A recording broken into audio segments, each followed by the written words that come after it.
Haleluya. Shalom Bapak Ibu Saudara yang dikasihi Tuhan, dimanapun Anda saat ini bisa menyaksikan tayangan BKI Projects. Senang kami bisa kembali menjumpai Anda semua bersama saya, Pendeta Dr. Jefit Sumampo, dalam tayangan Papa Jefit Menyapa episode ke-32 bagian yang pertama dengan tema Berita Natal Yesus Kristus tanggal 25 Desember adalah fakta historis, bukan mitos, bukan rekayasa. Adapun nas Alkitab pembimbing kita di dalam Lukas 1 ayat 1 sampai dengan 38. Nah, Bapak Saudara, 4 ayat pertama di dalam Injil Lukas pasal yang pertama, Lukas menjelaskan bahwa penulis Injil Lukas ini telah mengadakan penyelidikan yang akurat sebelum ia melaporkan hasil penelitiannya tersebut kepada pembacanya. Nah, penelitian yang akurat di sini adalah penelitian yang teliti, yang saksama, cermat, dan tepat benar.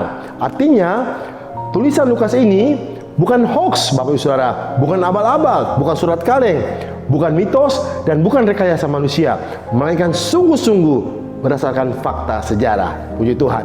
Selanjutnya pada ayat yang ke-5 sampai ayat yang ke-25 dikisahkan di sana bahwa ada seorang imam yang bernama Zakaria dari rombongan Abia yang bertugas masuk ke dalam bait suci untuk membakar ukupan di situ. Nah, menurut kitab 1 Tawarik pasal 24 ayat yang ke-10 dikatakan di sana bahwa rombongan Abia adalah rombongan yang ke-8 dari 24 rombongan imam menurut siklus tugas keimamatan yang ditetapkan guna menyelenggarakan ibadah di dalam rumah Tuhan. Nah, dokumen Yahudi Talmud menuliskan mengenai Megilot Ta'anit, gulungan puasa, yang mencatat bahwa bait Allah yang pertama yang dihancurkan oleh Nebukadnezar pada tahun 586 sebelum Masehi terjadi pada tanggal yang sama dengan penghancuran bait Allah yang kedua oleh Jenderal Titus dari Roma pada tahun 70 Masehi, yaitu tanggal 9 bulan Av bertepatan dengan tanggal 5 Agustus tahun 70 Masehi. Dan imam yang melayani di bait Allah adalah rombongan pertama, yaitu Yoyarib. Dibenarkan oleh sejarawan Flavius Josephus dalam tulisannya The Jewish Wars bab yang ke-6, 4 dan 5. Dengan menghitung mundur, ditemukan bahwa malaikat Gabriel menemui Zakaria di antara tanggal 27 bulan Elul sampai dengan tanggal 4 bulan Tisri. Itu sekitar tanggal 5 sampai 11 September tahun 3 sebelum Masehi. Nah, undian jatuh pada rombongan Abia pada minggu kedua bulan Tisri tahun 3756 tahun Ibrani atau 748 AUC, Ab Urbe Condita, atau AUC itu artinya setelah kota Roma didirikan, yaitu pada tanggal 1 April tahun 753 sebelum Masehi menurut tulisan Luvius. Ini dipakai oleh orang Romawi untuk menulis tahun. Nah, tarik Ibrani bila dikonversikan ke tarik Masehi sama dengan bulan September tahun 3 sebelum Masehi. Jadi, perkunjungan malaikat Gabriel kepada Imam Zakaria terjadi pada bulan September tahun 3 sebelum Masehi. Itulah waktu di mana Elizabeth yang sudah tua, bahkan mandul, istrinya Zakaria, itu bisa hamil dan kemudian melahirkan anak Yohanes Pembaptis, ya. Disebut sebagai Yohanes Pembaptis kemudian. Cara gereja mula-mula menghitung kelahiran bayi Yesus adalah dengan mengkonversi penetapan awal dengan kalender Ibrani, ya, dengan lunar system, dan kalender Mesir dengan star system, dan kemudian diikuti oleh gereja Ortodoks Yunani dan gereja Ortodoks Syria yang disesuaikan dengan kalender matahari atau solar system versi Julian.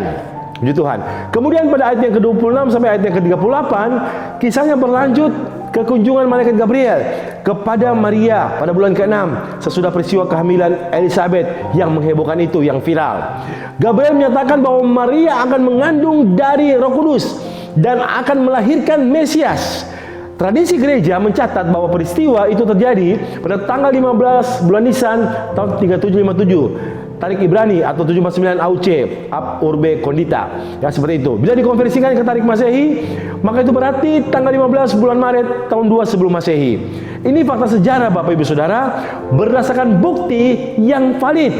Lanjut pada peristiwa kelahiran Yesus Kristus yang disaksikan oleh Injil Lukas itu, jika dihitung berdasarkan tanggal kehamilan Maria pada tanggal 15 bulan Maret tahun 3757 sebelum ya 3757 ya di situ, atau sama dengan tanggal 15 bulan Maret tahun 2 sebelum Masehi, Maka 9 bulan lewat 10 hari kemudian sebagai waktu persalinan yang normal bagi seorang wanita hamil, maka itu jatuh tepat pada tanggal 25 bulan Tevet tahun 3757 tahunnya Ibrani, tarik Ibrani, atau 749 AUC, atau sama dengan tanggal 25 bulan Desember tahun 2 sebelum Masehi. Puji Tuhan. Maka sungguh tepat jika kemudian gereja purba atau gereja mula-mula mulai pada abad kedua secara rutin merayakan Natal Yesus Kristus pada tanggal 25 Desember setiap tahunnya. Sebab memang tanggal tersebut adalah tanggal kelahiran bayi Yesus Kristus. Natal Yesus sudah dirayakan di Antioquia sejak tahun 160 Masehi atau abad kedua Masehi, dan diresmikan dalam dokumen Didaskalia Apostolorum di Alexandria oleh Patriark Demetrius pada tahun 189 Masehi atau akhir abad kedua. Dokumen penetapan perayaan Natal pertama oleh Koptik Didaskalia Apostolorum ad Dasquili kitab Alim Ar-Rusul 189 Masehi, ditulis di situ, wahai saudara-saudara, tetapkanlah dalam hari-hari perayaan, yaitu Natal Tuhan kita, tepatnya pada tanggal 25 bulan ke-9 Ibrani yang bertepatan dengan tanggal 29 bulan keempat Mesir. Itu dalam bab yang ke-18 halaman 116. Ini fakta historis Bapak Saudara yang tak terbantahkan, bukanlah mitos atau rekayasa gereja seperti banyak tuduhan mereka yang tidak tahu. Puji Tuhan. Perhitungan kalender perayaan Natal bukan baru ditetapkan di Roma pada abad keempat Masehi, tetapi sudah disebutkan di dalam literatur bapak-bapak gereja Apostolic Fathers sejak abad kedua Masehi. Hippolytus, murid Irenaeus, murid Polycarpus, murid Rasul Yohanes, tahun 202 Masehi menuliskan demikian, untuk kedatangan pertama Tuhan kita dalam keadaannya sebagai manusia, dilahirkan di Bethlehem 8 hari sebelum bulan pertama Januari, hari keempat dalam seminggu, pada tahun 42 pemerintahan Agustus, itu dalam Kom Indan yang keempat 23. Jika dihitung 8 hari sebelum bulan Januari, maka itu berarti tanggal 25 Desember. Jadi jelaslah bahwa Natal Yesus bukanlah mitos dan juga bukan berasal dari peringatan Dewa Matahari, melainkan sudah begitulah sejarah kelahiran bayi Yesus pada tanggal 25 Desember.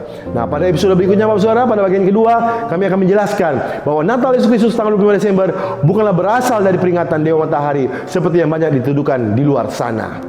Puji Tuhan. Nah, demikian Bapak Saudara, Bapak Jefit menyapa pada episode ini. Kita percaya sekarang bahwa benar-benar Yesus lahir tanggal 25 Desember. Itu sebabnya mari sama-sama kita menjelang tanggal 25 Desember, kita siapkan hati kita untuk menyambut Natal Yesus Kristus, dan kita juga mempersiapkan diri kita untuk menyongsong tahun baru 1 Januari 2021 yang akan datang. Mari kita berdoa bersama-sama dengan saya. Puji Tuhan. Terima kasih Bapak Surga, terpujilah namamu. Kami mengucap syukur buat renungan firman Tuhan yang bisa kami sama-sama belajar dari fakta atau bukti sejarah yang sungguh nyata, bukan mitos, bukan rekayasa, bahwa sesungguhnya memang benar Tuhan, Engkau datang sebagai manusia, sebagai bayi Yesus Kristus, itu tepat di tanggal 25 Desember. Sebagaimana sudah kami lihat bersama-sama, bukti sejarah yang konkret, yang nyata, yang akurat, seperti yang sudah seharusnya terjadi demikian. Terpuji namamu ya Bapa Surga, sehingga kami tidak akan mungkin lagi diragukan, dibimbangkan dengan kenyataan bahwa kelahiran Yesus, bahwa Natal itu terjadi bagi Yesus, firman yang menjadi manusia, tepat di tanggal 25 Desember. Kami mengucap syukur Tuhan Yesus buat kebenaran firman-Mu, dan biarlah itu menjadi peneguhan iman bagi kami dan membuat kami semakin yakin bahwa iman kami bukan berdasarkan keyakinan teologi semata, tetapi berdasarkan fakta dan bukti sejarah juga yang mendukung keyakinan iman kami. Kami mengucap syukur dalam nama Yesus. Kami sudah berdoa. Haleluya. Amin. Nah, demikianlah Pak Jefit menyapa kali ini, dan Tuhan Yesus memberkati kita semua. Haleluya. Shalom.